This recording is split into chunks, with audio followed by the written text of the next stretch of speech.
Hey y'all, thanks for stopping in. Appreciate you taking time out of y'all's busy schedule, stop in and see what it is I'm up to. It is Monday, the 26th of June, 2023. Man, this month is already over. Almost over. A couple more days, right? Right now it is 93 degrees Fahrenheit. Feels like 100 degrees in Northeast Florida. 47% humidity. 34 degrees Celsius, whatever 100 is in Celsius. Let's see.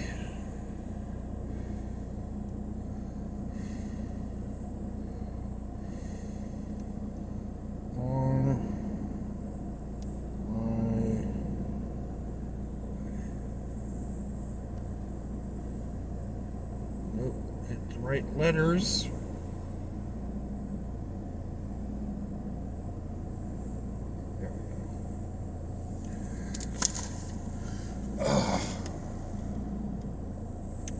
So I got one of these little alien ear things in.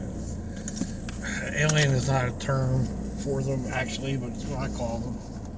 But they look like little alien antennas or robot antennas or something sticking out of people's heads. And I'm not sure how people keep them in their ears. They keep falling out of mine. But my other ear mic thing that goes over the ear is really messing up. So try these. Hopefully the other mics on this camera or on this phone aren't picking up the air conditioning, because God knows I need the air conditioning on today.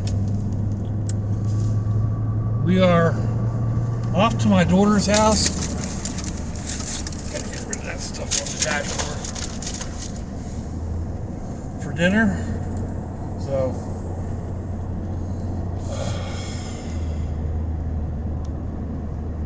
running a little bit behind. I am totally unorganized at this house. About the time I get organized, I'll be leaving, right? Anyhow. Need to stop on the way back at my place and pick up a few other items. Make life a little easier. But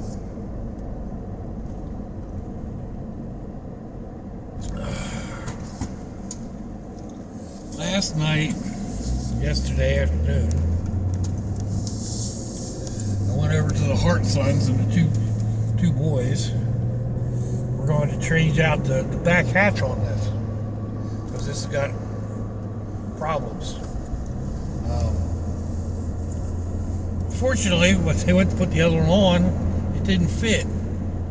So, same year, same color, just a slightly different body style. And yeah, it didn't fit at all. So, oops. Then I mentioned something about I've got these lights,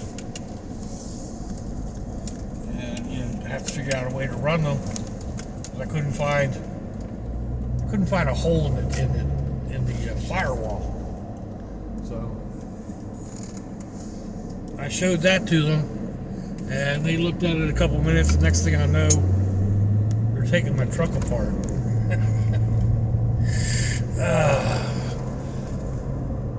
I would have done like a down and dirty. That's basically what I was looking to do. The wires would have been laying all over the place, and that's just the way I do things. I know that. I'm kind of lazy and like, well, this will work for now, and well, for now this turned out to be,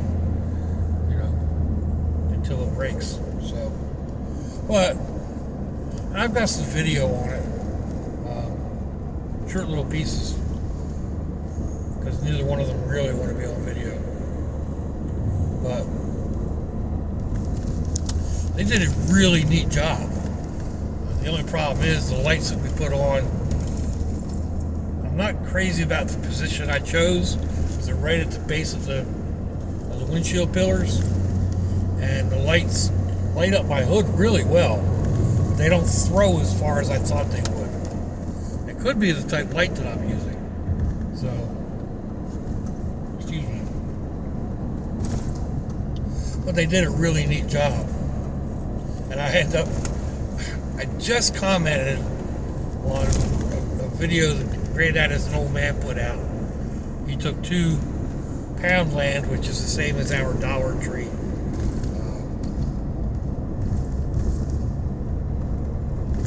He took a light. Well, actually, there are two different lights. One is a regular solar light, and the other is a fiber optic daisy. But he took those and combined them, and it kind of reminded me of something I did way back. Like it had to have been in the early '80s. A friend, co-worker from the ambulance, had taken a monofilament fishing line and wrapped it with tape in a form of a tree, and then at the end, it had the little fibers sticking out. You can buy those now, but back then that was like totally unique. You could buy things like that at like Spencer and stuff like that, but they were crazy expensive. So anyway, he just used a small flashlight, one of the pen lights that we used to carry, and that was the light source. And we're talking like pre-LED, pre-USB, all that. So, but he really liked it, and then we spent several evenings wrapping sections of cutting and wrapping sections of monofilament through like plastic straws and into tape and into these little wooden chases, and then like sticking them into ceiling tiles. And he used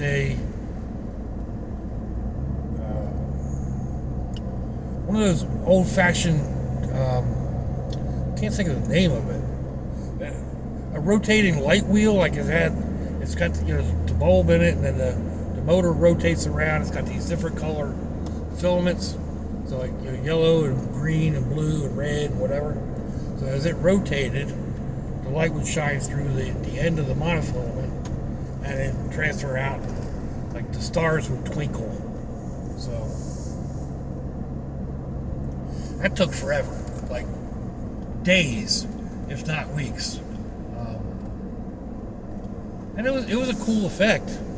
He had it down in his den, which had it had a drop ceiling, so it worked out. That's why pretty much why we were able to do it, or how we were able to do it.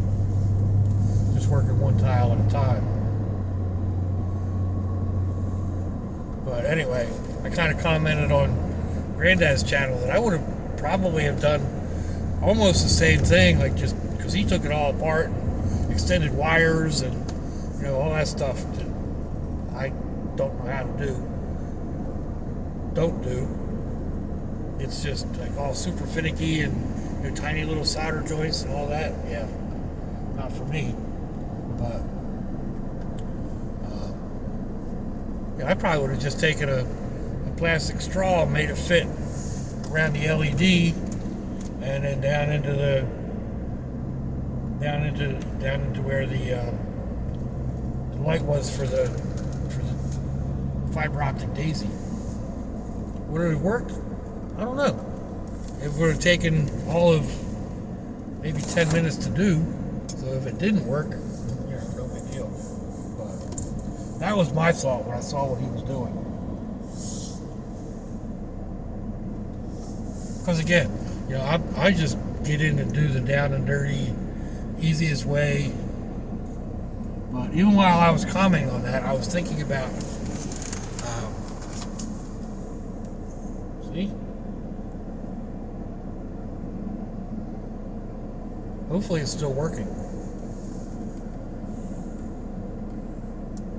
But yeah, even while I was commenting, I was thinking about, because I made that comment with the boys yesterday, you know, how I would have gone just down and dirty with it.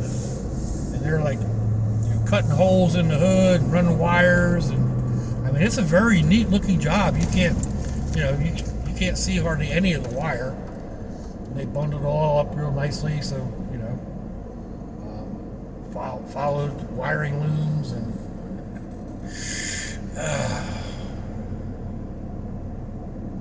like I said, it looks really nice. I'm just not crazy about the lights themselves. So I got to figure out some way to raise the light up. Maybe an inch. I don't know. I don't know if there's enough slack left in the line or in the wires to move it up an inch, because it was pretty tight going. So I'll have to ask. I could buy another set of attachment clamps that will raise it up about an inch and give me more rotation.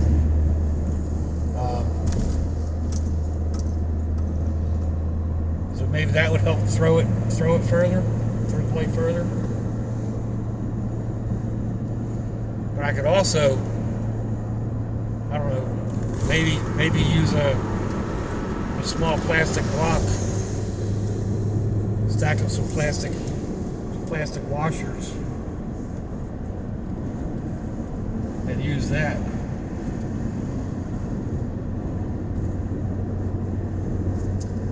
It's a possibility. It's one of those things that I've thought about. I've got several plastic blinds, the thick ones. They're like 1 inch thick. I don't know, eighth of an inch thick this way. I've got a couple of those in my possibility pile, stashed in my, well, you know, somewhere in the chamber of chaos.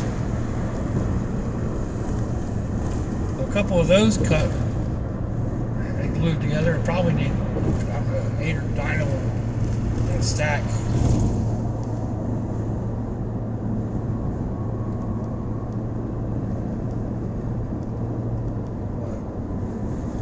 Whoa. Why are you hitting your brakes at the top of the bridge?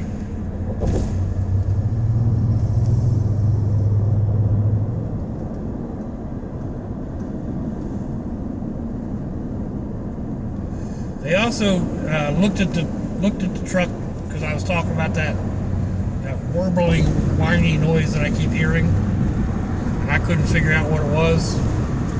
And they've kind of diagnosed it as a bad tensioning invert pulley thing. So we'll get that on the agenda.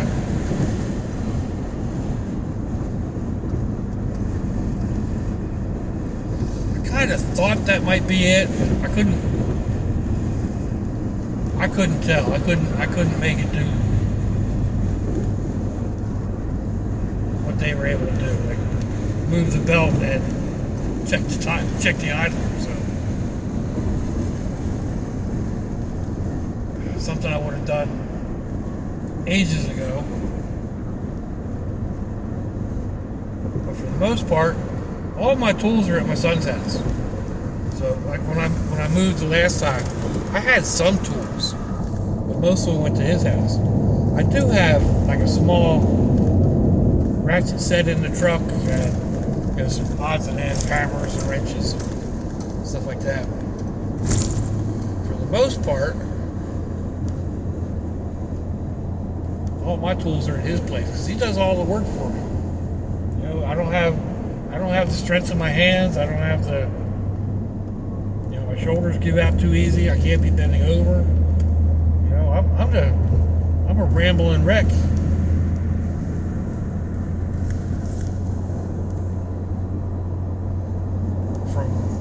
I didn't go to whatever college that is. Tech school or whatever the heck it is.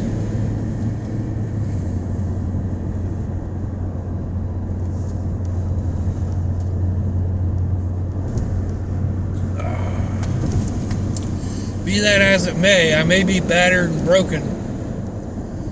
Battered, bruised, and broken, whatever. But I keep on keeping on.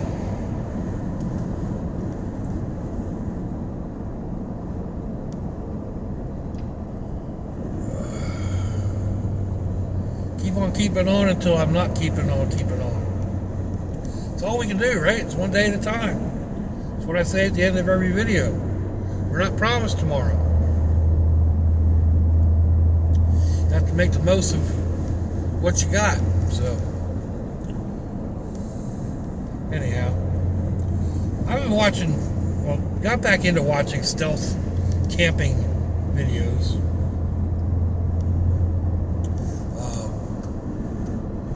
One gal in particular has been really interesting. I can't think of her name off the top of my head, but apparently there's now a stealth camping alliance, and like all kinds of people are doing it. A lot of small channels, but a lot of people are doing it. I've done basically the same thing off and on for years. Watching these different videos, there's a couple of them that I've watched for a while, and they like I look at spots as I'm driving down the road, and it's like I could stealth camp there. I really could. I could get down, like there's enough tree cover right there to hide, and the local PD wouldn't bother me, I don't think. Because for the most part, they don't bother homeless people, unless they're panhandling and causing a disturbance or something like that. Somebody calls on them and trespassing or whatever. But for the most part, they don't bother the homeless people. They're sleeping out, stealth camping for real. So, like right there, there's a spot that I could tuck back into with very minimal gear and be safe. So, and I've been thinking about it, but of course it's 100 degrees today.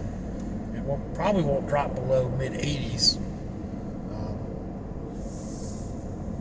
It's really not the best of times to be out camping. That's why one of the reasons why I'm stripping everything out of the bread buggy. And the other reason is I got a place to put it, store it, like using my daughter's carport. So I do get that itch to get out and do. And I've said this before though. It's like my sleep schedule is not stealth camp schedule. For the most part, like they go out and they have a step 2, which is a drink of some sort, an alcoholic beverage. I don't really get into doing that, but sometimes it could be nice. I don't do beer because I don't like the taste, but wine or alcohol or hard liquor, I should say, might work. But again, I wouldn't be sleeping. I do it fairly often. Go out and just like stay in the trunk until early in the morning, and then go home and go to bed. So I don't know if that would, if I could do a stealth camping video about that. Kind of the same thing. Find a parking lot, sit down and watch my videos on my phones just like I do, and just stay out all night.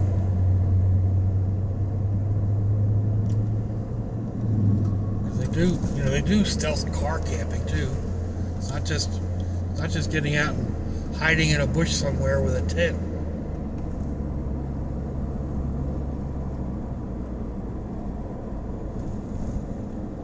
And again, my main thing is people are always like, oh, I gotta duck back in here before anybody sees me. Oh, that person might have seen me. People don't care.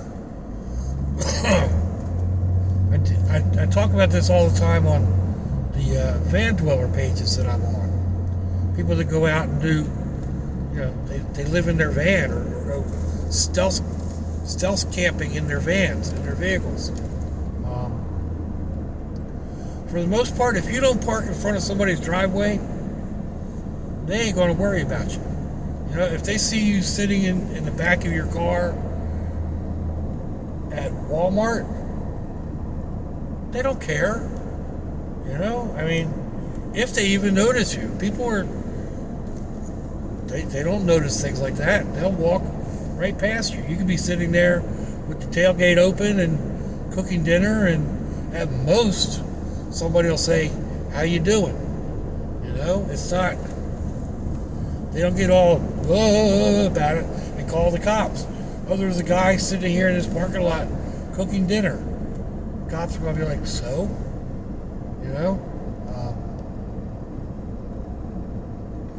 I kind of get it. It's like, it adds to the drama of the video.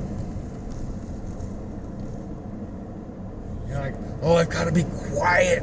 I'm out here in the middle of these woods, and a cop's driving by out there with his windows open, with his windows closed, and he might hear me talking. No, he's not going to hear you talking. He doesn't care. He may or may not have seen the light back in the woods. He'd have to be awful bored, come back and see what it's all about.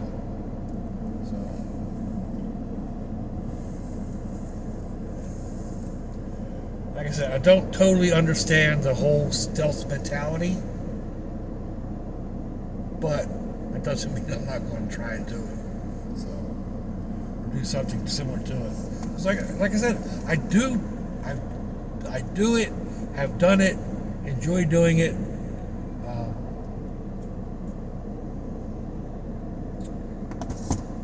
I just don't worry about other people.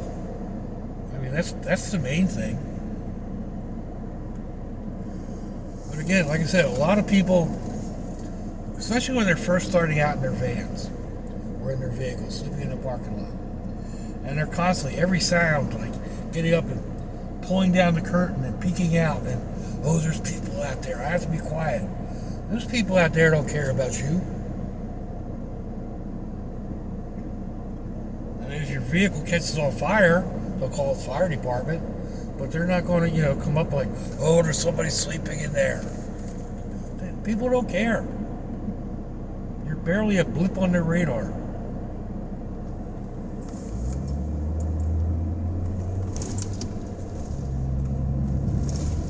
Now, most of that is true, but there are places that, they don't allow overnight parking, and they'll have trucks come through and security checks and stuff like that, and they can chase you out. But that's their job to do that.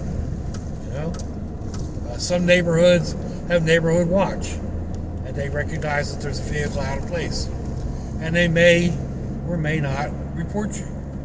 And then the cops may or may not come out and see what's going on. Most cops know all the vehicles in their patrol zone, and if something's out of place, they may keep an eye on it, but then again, they may not. So, anyway, I have babbled enough. We are about to make the last turn and end up at my daughter's house. So let me know what you think, folks. Give me a thumbs down or a thumbs up. Leave me a comment wherever it is y'all leave comments on your internet access device of choice. like to share me around your social media, that'd be fandoculous. If your loved ones are nearby, give them a kiss and a hug. If they ain't, give them a call. Hit them up on Facebook. Let them know you think about them. Let them know you love them. We ain't promised tomorrow, people. We ain't promised our next breath. Till see y'all again. I hope you have a fandoculous day. It's watching, y'all.